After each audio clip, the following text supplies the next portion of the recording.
अस्सलाम वालेकुम। आज हम करने जा रहे हैं CS 502 का लेक्चर नंबर 6। चैप्टर है 2 और इसमें टॉपिक हमने करना है असिम्प्टोटिक नोटेशंस। असिम्प्टोटिक नोटेशंस किस लिए इस्तेमाल होती हैं? हम किसी भी एल्गोरिदम का मैथमेटिकली एनालिसिस करना चाहते हैं तो हम असिम्प्टोटिक नोटेशंस को इस्तेमाल करते हैं। जैसे कि पीछे भी देखा होगा आपने, थीटा को हमने इस्तेमाल किया था, तो वैसे ही अब हम इसको वहाँ पे क्या किया था, ज़्यादा एक्सप्लेन करने की कोशिश नहीं की थी, लेकिन यहाँ पे हम जो है मुकम्मल डिटेल के साथ एक एल्गोरिदम को किस तरह एनालाइज किया जाता है, कंपेयर किया जाता है, वो देखेंगे।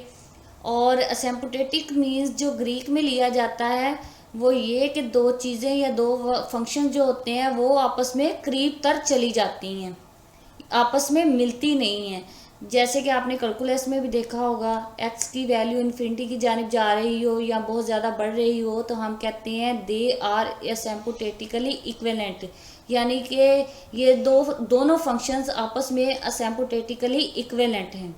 फॉर्मली हम देखते हैं, हमारे पास थीटा जी एन है, एक सेट को रिप्रेजेंट कर रहा है, इसके मेंबर जो हैं वो फंक्शन एफ ऑफ एन है। ये ख़ास किस्म के फंक्शंस हैं जो इनक्वालिटी के ज़रिए आपस में जुड़े हुए हैं जी एन सेट के साथ। इसमें दो कांस्टेंट है C1 C2, जो कि 0 less than equal to C1 GN के होगा, C1 GN less than equal to होगा फंक्शंस के, फंक्शन जो है वो लेस देन इक्वल टू होगा C2 GN के for all n greater than and equal to n not के। इस कंडीशन को हम ट्रू करेंगे तभी हमारी जो ये होगी पूरी स्टेटमेंट ये ट्रू होगी। इसी तरह ये देखें, फंक्शंस जो है इनक्वालिटी, ये ई जो है ये इनक्वालिटी को रिप्रेजेंट करता है, थीटा जी एन जो है ये हमारा एक सेट को रिप्रेजेंट कर रहा है। अगर हमारे एफ ऑफ एन की कीमतें बढ़ रही हैं तो जी एन जो है उसकी भी कीमतें बढ़ने की कोशिश करेंगी। तो ये जो होगा असिम्प्टोटिकली इक्विवेलेंट ग्रोथ रेट होगा इनका। जितनी हम एन की वैल्यू को ज़्यादा करेंगे, एन जो है हमारे पास डाटा का साइज़ है, अगर हम साइज़ बढ़ाने की कोशिश करेंगे तो दोनों का साइज़ बढ़ेगा और एक ग्रोथ रेट जो होगा दोनों का आपस में बराबर तर चला जाएगा, लेकिन वो आपस में मिलेगा नहीं, क्रॉस नहीं करेगा एक दूसरे को। यहाँ पे हमने 4-5 फंक्शंस लिए हैं, 4 फंक्शंस लिए हैं। यहाँ पे 4n square 8n square plus 2n minus 3, ये हमने फंक्शंस लिए हैं। इनको इस्तेमाल करते हुए हम ये ग्रोथ रेट को देखेंगे कि कौन सा दूसरे को डोमिनेट करता है। यहाँ पे हमने एक फंक्शंस को चुन लिया है जो कि फंक्शन है 8n square plus 2n minus 3। इस फंक्शंस में हमने क्या करना है, लोअर बाउंड निकालना है और अपर बाउंड निकालना है। लोअर बाउंड में क्या करते हैं कि हम देखेंगे वही फंक्शंस लिया है, उसको हम क्या करेंगे, यहाँ पे देखें, यहाँ पे हमने मुकम्मल डिटेल से ये देखें आधा पार्ट जो है उस फंक्शंस का हमने निकाल लिया है। वो जो हमने कहा था कि एफ एन जो है वो greater than equal to C1 GN के है, तो आपने देखा है वहाँ पे, यहाँ पे हमने n स्केयर लिख दिया है, तो जिसमें for all n greater than equal to n not के ये भी कंडीशन हम ट्रू करेंगे तभी हम इस पूरे जो फंक्शंस होगा उसको एक्सप्लेन कर पाएंगे।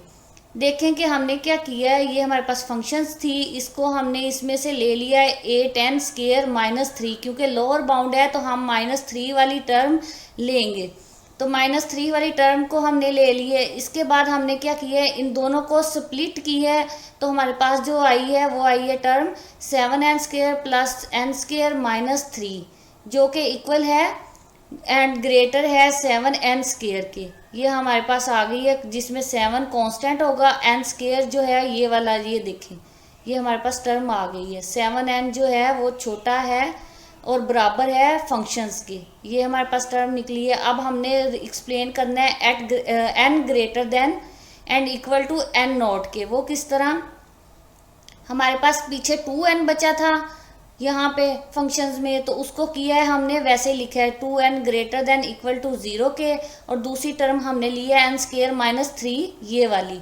इसको हमने किया ग्रेटर देन इक्वल टू 0 के, इसको हमने इनका लिया है अंडर रूट, और स्केयर वाली जो n स्केयर था, n स्केयर जो है अंडर रूट से ख़त्म हो गया तो हमारे पास टर्म आई है अंडर रूट 3।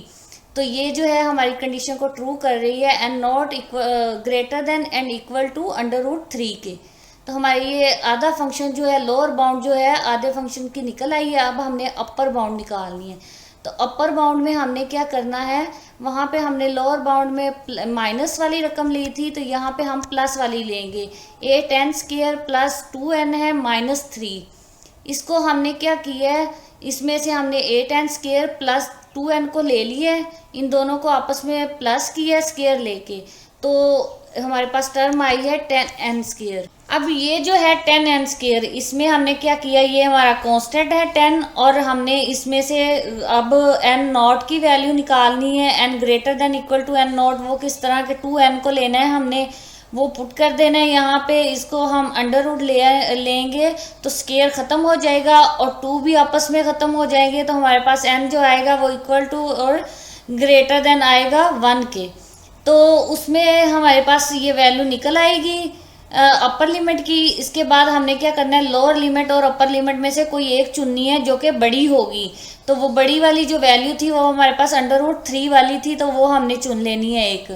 फिर हमने बाउंड्री लगानी है, वही जो आपने पीछे फंक्शन देखा था कि 7n c1gn है, और ये जो है फंक्शन है हमारा fn, और ये जो है ये हमारा c2gn है। तो ये जो है इसको हमने क्या किया, एक फंक्शन पूरा बना दिया, ये वाला ये फंक्शन हमारे पास पूरा बन गया है। अब हमने इसको ग्राफिकली देखना है। ये हमारे पास एक ग्राफ है जिसके एक्स एक्सिस में हमने 10, 100,000 जो है वैल्यूज ऐड कर दी हैं, जबकि वाई एक्सिस में हमने फंक्शंस को पुट कर दिया है। इसमें ये जो दरमियान वाली लाइन है ये हमारे फंक्शन को रिप्रेजेंट कर रही है, यानी कि 8n² प्लस 2n -3 को रिप्रेजेंट कर रही है। जबकि इसकी लोअर बाउंड जो होगी वो हमारे पास 7n² होगी।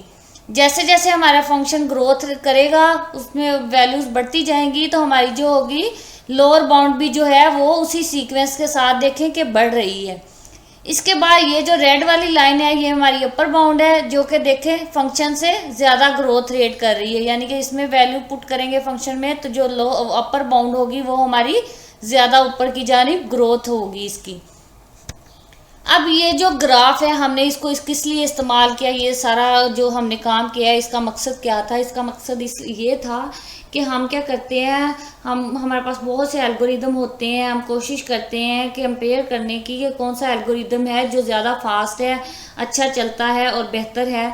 तो उसके लिए हम इनको इस्तेमाल करते हैं। जैसे कि आपने पीछे देखा होगा हमने ब्रूट फोर्स और प्लेन स्वीप एल्गोरिदम को कंपेयर किया, लेकिन हमने क्या किया उसमें सिंपल मैथमेटिकली एनालिसिस नहीं किए, बल्कि आर्गूमेंट को इस्तेमाल करते हुए कहा कि एक जो है वो algorithm θn log n time लेता है, दूसरा जो है वो θn² टाइम लेता है।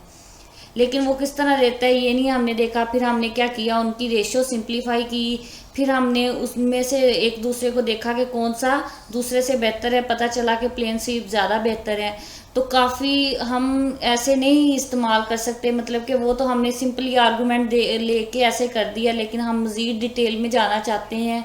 और भी हमारे पास एल्गोरिदम होंगे, हर एक एल्गोरिदम का नहीं हम बता सकते आर्गूमेंट लेके कि ये इससे ज़्यादा बेहतर है। हमें क्या करना पड़ेगा, उसके मैथमेटिकली एनालिसिस करने पड़ेंगे। तो वो इसी तरह एनालिसिस होंगे कि हम इनको इस्तेमाल करेंगे और ये जो नोटेशंस होंगी और इनके ज़रिए वो बताएंगे कि कौन सा एल्गोरिदम दूसरे के एल्गोरिदम से बेहतर है। फिर हमने लिमिट लगाई है। यहाँ पे देखें कि हमारे पास जो है हमने लिमिट लगा दी है अपर बाउंड को और लोअर बाउंड को। जबकि अगर हम इस फंक्शन को क्या करेंगे कि डिवाइड करेंगे n के साथ, तो हमारे पास ये जो लेफ़्ट साइड पूरी है फंक्शन की ये हो जाएगी इन्फिनिटी। तो ये जो c2 होगा ये लार्ज होगा इससे।